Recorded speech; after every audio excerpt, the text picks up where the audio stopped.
Hello and welcome to this video. My name is Angel. This video we're going to learn about the Manipura Chakra, which is the third chakra on your way up. There are 7. And the first one is all about safety and security. The second one is about creativity and your ability to feel. This one is the third one, which is about autonomy and your right to power and about action. So let's get into it right away. So the Manipura, which is at the solar plexus, this is your seat of personal power. It's about self-confidence and the fire that you can stoke from the insides that bring your dreams into reality. The location is the upper abdomen, just above the navel, so just like an inch above. The element is fire. The color is yellow. The age of development is 18 months to 4 years. And if you think about it, that's the time when you're really separating from the parent. 18 months to 4 years is if you are not walking yet, by this time you do. And this is also when you start to make your own friends. And by the time you're 4 years old, you can vocally ask to go be with friends that are separate from the parent. So it's all about autonomy. The core themes are identity, willpower, confidence, purpose, personal boundaries, and self-respect. The identity is the ego identity, the identity of self. And the demon or shadow is shame. This chakra is all about power. And in this day and age, a lot of times we think of power of something that is gained over somebody as opposed to personal power. We also can think that power is gained by fighting the parts of ourselves that are inferior and overtaking them with the parts of us that are superior. But that's still that black and white thinking of this is bad, this is good, so I'm going to use this good to overpower the bad. And the chakra system, again, is about integration. It's about balance. Whether you are deficient or you are excessive, it's not good or bad. It's simply a thing to notice and to bring into balance. True power is the ability to amplify or empower yourself to do something with energy that you have created from within. So you're not relying on an outside source or outside permission or needing to be better than someone else. You've been able to capture your own energetic source and use that to give yourself permission to create something new. Power is gained from your ability to exercise choice through exercising your will and developing your individuality. So again, that age that this chakra is developing, which is 18 to 14 months, is all about separation from parents, making your own friends, making your own choices, having your likes and dislikes. Power is gained from your ability to exercise choice through exercising your own will and developing your individuality. And the more personal responsibility you can take on, the more powerful you get to be. If you are deficient in power, you generally are never going to take responsibility and you're always going to pass the buck. And I grew up in a cult, and because no one actually had power, they kept on saying, well, yes, I hit you, but so-and-so said to hit you. And so-and-so said, well, in the rule book, it says this. And then if you ask the person who wrote the rule book, they said, well, so-and-so said this needs to be in place. It gets all the way to the leader. And the leader says, well, God says, or in the Bible it says. But all in that structure, nobody's taking responsibility, but they all desire to belong. So then everyone belongs to this really weak group where nobody takes personal responsibility. And when that happens, there's obviously a lot of lapse in judgment and a very weak structure. But if you are deficient and you lack power, you will feel powerless in this group. And you'll have the inability to separate from an outside source of power because you haven't figured out how to source internal power yet. So if you're deficient, you'll remain passive and irresponsible. And lack of autonomy or power is generally revealed when you are talking to somebody and they're blaming somebody else for actions that they've taken. And this is also an interesting thing to watch for in yourself. If somebody calls you on something, do you say, well, so-and-so told me, or so-and-so said, or do you have the power to take personal responsibility?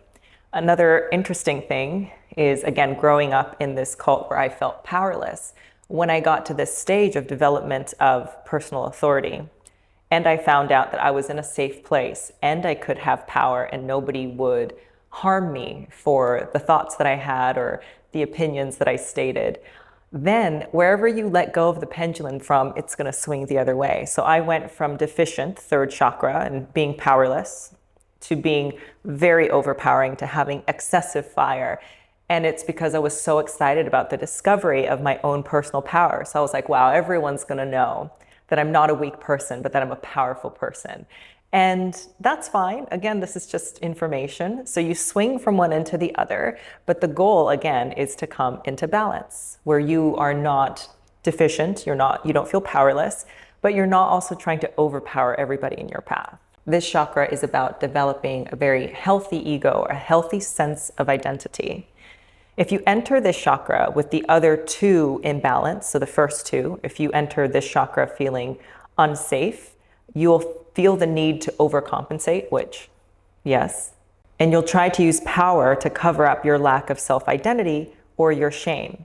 You can become immersed in needing to be seen as powerful as opposed to being powerful. You might try to demonstrate ultimate control over yourself or over other people. So becoming a self-help guru who is like, well, I know how to fix your problems because I fixed my problems, because I get up at 3 a.m. and I this and I that, and it's this really tight locus of control over themselves.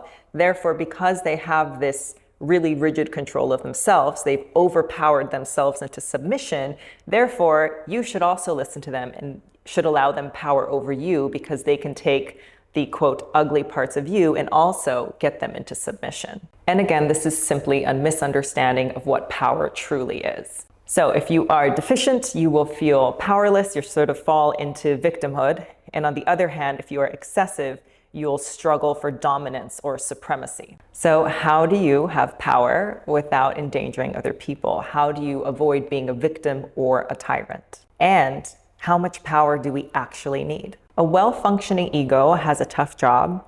It needs to allow for a strong sense of identity so that I know who I am as I step into the unknown and allow new things to teach me something new. And I allow myself to develop while also keeping myself safe. I personally don't think ego is bad or that ego is something to be destroyed. I don't think that you can fully destroy it. Everyone that I have interacted with or heard of who has claimed to have power over their ego has been a very egotistical person. And again, I don't think it's about overpowering the parts of yourself that you don't want. It's how do I live with all these different selves inside of me?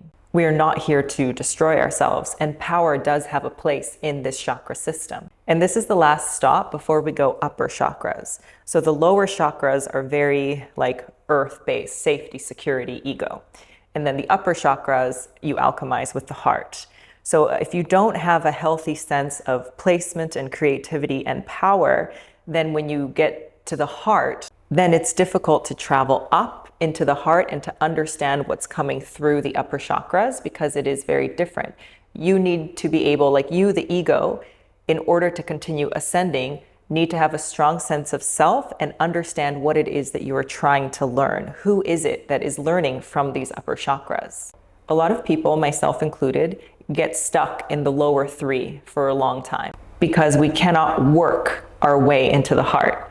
We cannot power through and like demand any sort of authority or demand any sort of space in the heart.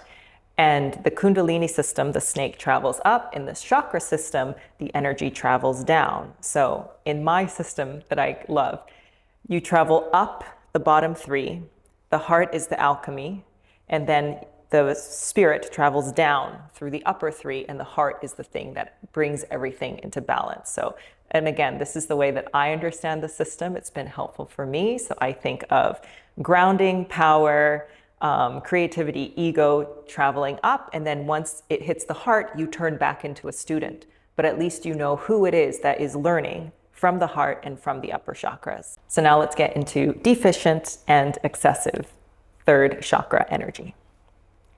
So deficient energy. When the solar plexus is underactive, it's like the inner fire is just embers. There's just enough heat to survive, but not enough to thrive. This is a person who is enduring endless tragedies, someone who is passive-aggressive. They have an inner rage, but they are blocked. They have low self-esteem, poor self-discipline, and they're the person that is always taken advantage of. Common traits for if you have deficient third chakra energy: low self-esteem, easily discouraged, Someone who avoids responsibility and lets others make decisions, but they also, when somebody calls them on it, they say, well, I didn't make the decision, so I can't be held responsible. Even if they're the ones committing the crime or carrying out something, they still, again, like the people in the cult, they pass the buck. They say, well, I didn't want to do it, but so-and-so made me do it. Always avoiding responsibility, lets others make decisions. Fear of confrontation and difficulty saying no. Pretty self-explanatory. Passive or withdrawn in group dynamics. Difficulty initiating projects or sticking with them.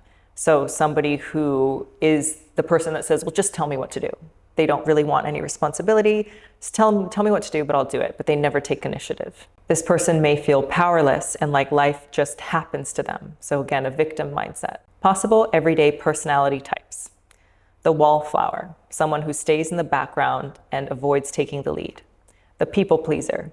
This one is actually very, very dangerous. I think the people pleaser is one of the most dangerous because they truly do not believe that it is their fault. And I think that's a very dangerous person to be close to. Agrees to everything in order to keep the peace. The chronic doubter, someone who is always second guessing themselves. This person is the person that can't pick a place to eat, or if you say, oh, bring me something from the store, they actually will have like a lot of stress or anxiety or panic because what if they pick the wrong thing? Because there is no sense of autonomy of like, oh, I got this for you. I thought you might like it. And if the other person says, well, I don't like it, there's nothing there in them that can meet it. So they would crumble if the person said, well, I don't like it. So they're always trying to outsource. But if they had a sense of autonomy, when the other person says, I don't like it, their ego would be strong enough to be like, well, too bad. But their ego is not strong enough yet. So this person could appear to lack creativity, but they might actually be very creative. They may have a balanced second chakra, but the ego is not healthy enough to meet the resistance of something outside of them. Another typical personality is the housewife, somebody who has low boundaries, but they're always showing up to the potluck with something homemade, or they put a lot of effort into the things that they do. They're really involved with their school.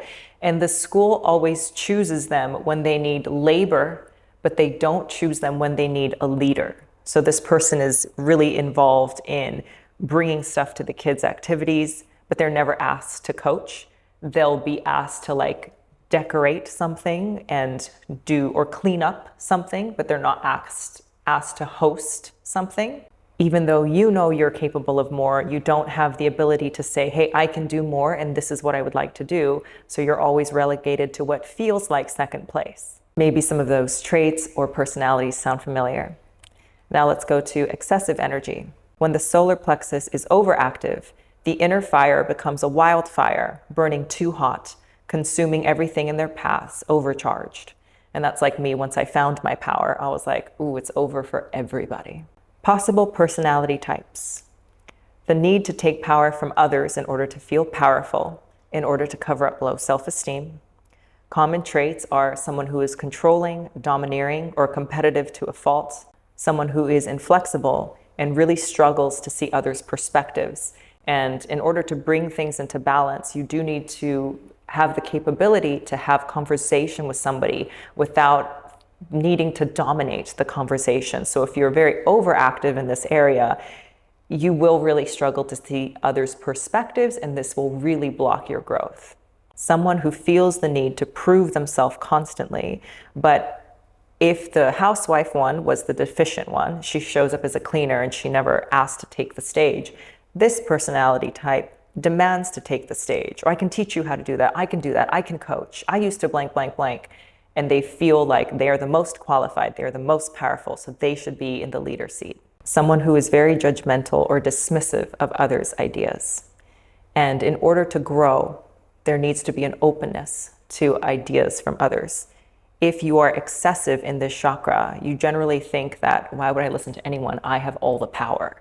So why would I listen to you? You have less power than me. And there's this block and inability to find value in the experiences and opinions of other people. Possible personality types of everyday people. The micromanager, somebody that has to control every single detail. And I worked for somebody like this, where they handed me a sheet that was blocked off in 30-minute segments. And they said, I need you to log what you do every 30 minutes. I did not last long in that job. Micromanager. The bulldozer, someone who pushes through others to get their way. The perfectionist tyrant, someone who holds themselves to impossible standards, somebody who is just such a perfectionist that they think everything that they do is perfect, and they also are very harsh in judging other people on whether things are perfect or not. This can be somebody who is sort of a mean girl personality type, and they hold themselves to be the gold standard, and everyone else is either failing, and no one can be above. They can't be above or below. They just have to be below because this person has to identify as the most powerful and at the top. And finally, the guru, who has overcome their ego and can show you how to overcome yours in 3 easy steps if you join their like $14,000 3-day program. And one that I threw in here is pastors or religious leaders. At the beginning, I talked about sometimes people's sense of power is the power to overcome the yucky parts of themselves and overpower it with the good parts of themselves. A lot of times you see in religious leaders, they still have a lot of darkness, but they think they've overpowered it because they serve the homeless, or they're a youth pastor, or they try and overpower the darkness with acts of service that they can deem as, now I'm a good person. And really, it just perverts the darkness because now the darkness needs to live in darkness, and it only gets worse. Both the deficient and the excessive personality type need to work on the same issue, which is anger. If you are the deficient personality type, you'll hold anger in the form of resentment. And if you are the excessive personality type, you'll hold anger and it sparks very quickly. It comes out in the need to control the situation really quickly. I have a video that I will link somewhere about my experience about finding out what anger was for me. So I'll link it somewhere here. The demon of this chakra is shame. So if you don't feel good enough, you might swing wildly between them. So you might hold resentment for a really, really long time. And then when it finally flips, it comes out in this really excessive, overbearing, overpowering way. And then you go back to feeling ashamed of yourself. If you have felt like a victim for most of your life, you're likely holding on to much more anger than you think you are, because you might identify as the passive one. But that doesn't mean that the anger isn't there. It means it's brewing in a different fashion. Both the deficient and the excessive personality types need to build ego strength. So the deficient personality type needs to build ego strength so that they can, speak up and sort of be present, be in the world, express themselves. And then the excessive personality type needs to build ego strength so that when somebody disagrees with them or something is out of their control, they don't need to waver. They don't need to be controlling. They can just be like, oh, somebody has a different opinion, or, oh, that's not in my control. Now let's talk about a balanced third chakra. Balanced energy. When the solar plexus is in balance, the fire burns steady, strong enough to fuel action, but calm enough to be sustainable. Common traits of balanced energy. Someone who is confident but not arrogant. Somebody who takes initiative without overpowering others. Somebody who starts a project but then includes other people, listens to other people, and changes things accordingly. Someone who has healthy boundaries and healthy self-respect. Someone who can admit mistakes and learn from them. Someone who is resilient in the face of setbacks because their ego can take a hit without falling into shame. Someone who can stay motivated and disciplined without burning out. Some everyday personality types. The quiet leader, someone who inspires through action and example. The self-starter, someone who confidently initiates projects and follows through. The fair competitor, somebody who plays to win but respects the other players. A grounded parent, someone who creates a stable environment where boundaries and structure are very firm and clear, but the rules adapt as the child grows. How to bring into balance if deficient. So if you need more of this autonomous fire. The goal is to stroke the inner fire. Practice small acts of leadership. Choose where to eat, plan a group outing. Have a strong enough ego that if nobody comes, it's okay, and you do it again. And when I was learning about this, I held a yoga brunch book club in Austin. And this was the first time I had ever done anything like this. I had, brand new friends because I had just left a cult few years prior, so I didn't really know anyone. And I thought, okay, let me try this. So I hosted this brunch. I invited a bunch of people. Nobody came, but thankfully, because I had been doing this work, I was like, I guess people are busy and we'll try again next time. Set micro goals and celebrate completion. Do physical core strengthening exercises, things like planks, boat pose, sit-ups, anything that has you stimulate your center and strokes the fire, so anything that gets you to sweat. Speak up in low-stakes situations to begin building confidence. You don't need to be right, but you do need to practice using your voice. And this is a great setup as well for chakra 5, which is the throat chakra. But start in the third chakra to use your voice. Wear bold colors like yellow. Spend time in the sunlight. This one I did not do because I am Asian and I refuse the sun. Do little activities that involve risk-taking. And on YouTube, there are all those challenges of trying to get somebody to say no to you, where you just go and you make an outlandish ask and you get rejected. But it's this exposure therapy of you eventually become very unafraid of hearing no. So what can you do in that respect, where you challenge yourself to get the rejection?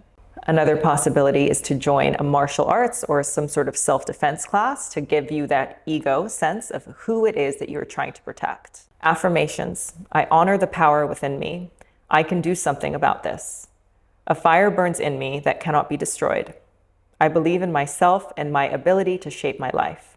I am worthy of being seen, heard, and respected.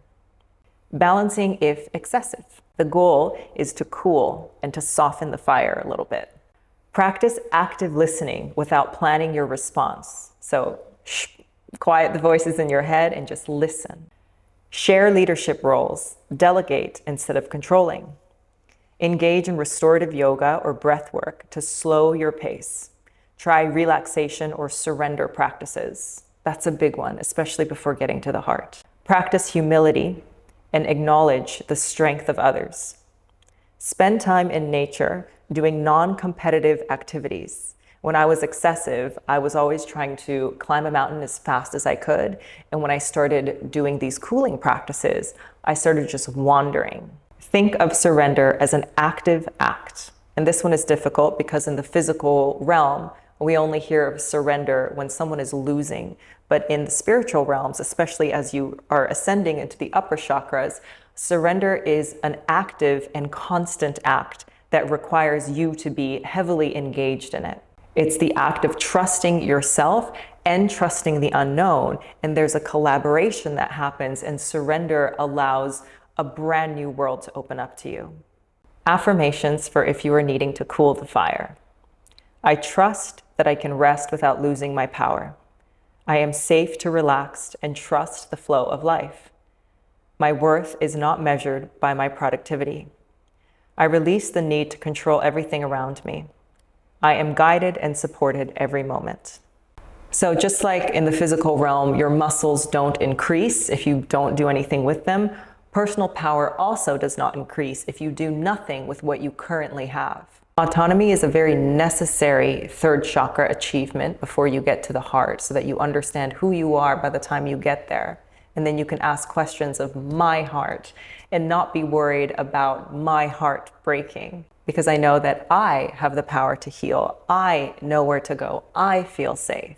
If you try to work on expanding consciousness or expanding the capability of your heart without the ability to take a hit, that can become really dangerous. This is the chakra where you go from being a victim of this thing happened to me to being the author of your life, of yes, this thing happened, and here's what I'm going to do with it. An analogy that I really like to use is that of being a writer, and this relates great to the third chakra, where in the lower two chakras, somebody hands you a book of your life, and they've written all sorts of shit in the book, and it's a terrible book. It's full of horrible characters. They're badly written. It's very chaotic. This chakra, this third chakra, is where you take personal responsibility of, okay, I am going to write in the book. I'm going to pick up this pen. Somebody handed me this terrible book, but I am now going to start to write in it. And you begin to take ownership and authorship over your life. And you can write certain characters out of the book. You can start to take the story that you were given and make something meaningful out of it. But it only happens when you take responsibility for being the writer of your own life, when you pick up the pen. And for me, in my story, this is where it all changed, where I realized, yes, these bad things happened. This is not the end. I'm going to take this and I'm going to create something stunning, something that is in service of not just myself, but also the greater good. And I have the power to do that. So whatever has happened to you in your life, however it is that you've ended up here, I hope that this inspires you to pick up your own pen and begin to write your own story. And the ability to alchemize something that happened to you doesn't negate the fact that you were a victim, but it now allows for another possibility that you can also be the hero. And the hero has a strong sense of I. They know what it is that they are here to do. They are here to rescue.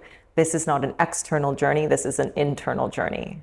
So pick up your pen and begin writing your own story and make it a powerful one. Thank you for being here as always.